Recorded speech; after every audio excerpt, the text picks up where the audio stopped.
All right, let's talk about building systems for success. We're going to dive into how you can stop relying on pure willpower and start designing a life that pretty much runs on autopilot.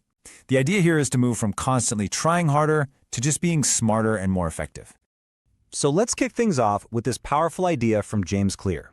What if self-control isn't really about some heroic inner strength?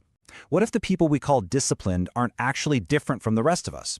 Instead, they're just better architects. They design their lives so they don't have to make tough choices all the time. That's the foundation for everything we're about to cover. You know the feeling, right? Your calendar is packed, you're running from one thing to the next, but when Friday afternoon hits, you look back and think, what did I actually accomplish?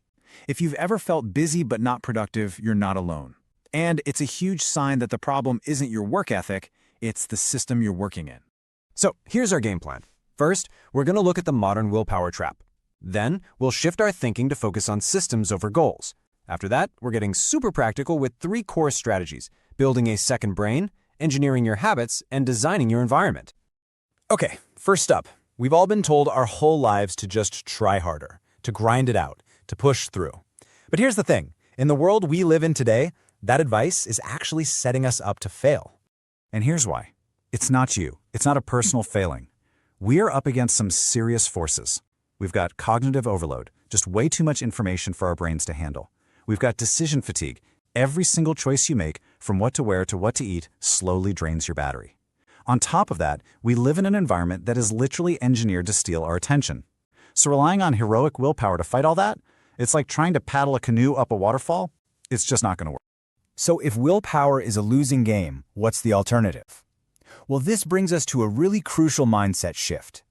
It's about changing how we even think about progress itself.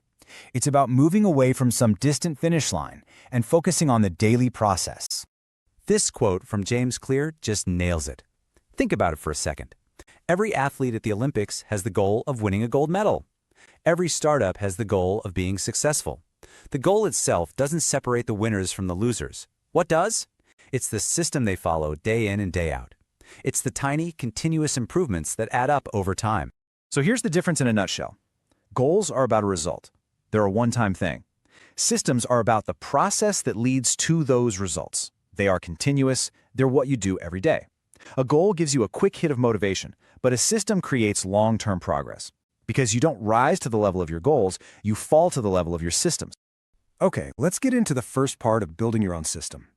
This is all about creating a trusted place outside of your own head to handle the burden of remembering everything, so your mind can do what it's actually good at, coming up with ideas. This is a total game changer. Our brains are incredible idea generation machines. But you know what they're terrible at? Being a filing cabinet.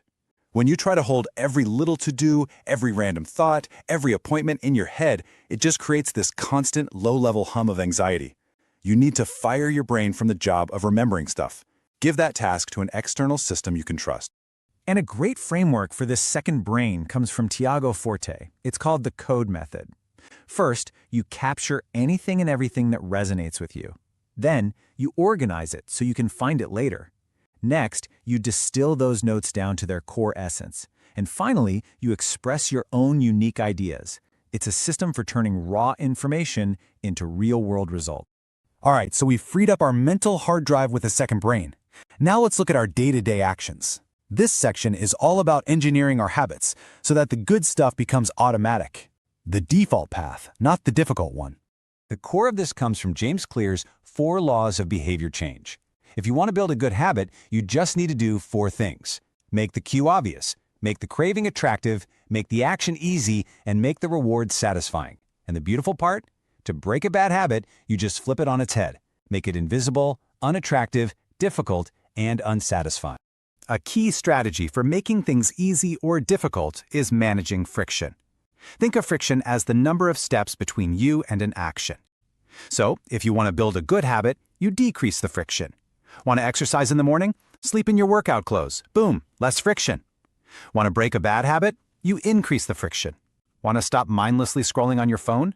Delete the app so you have to log in through a browser every time. More friction. And if you need proof, look at this. This research is fascinating. It shows how the most common digital self-control apps work.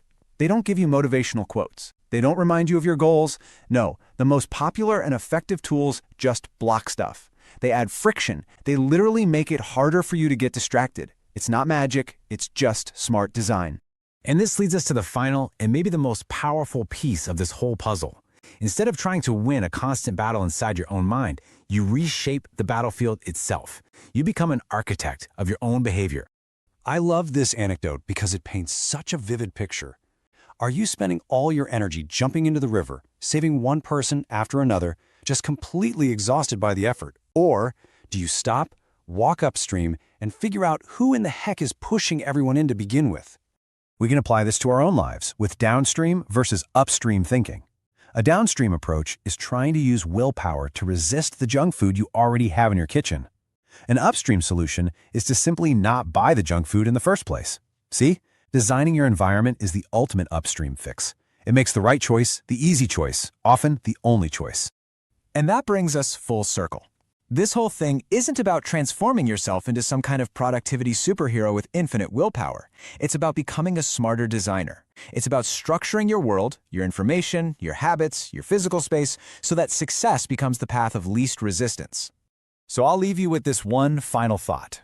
Don't try to overhaul your entire life tomorrow. That's not a system. That's just another overwhelming goal. Instead, just pick one thing. What is one small, simple piece of friction you can add to a habit you want to change or remove from a habit you want to adopt?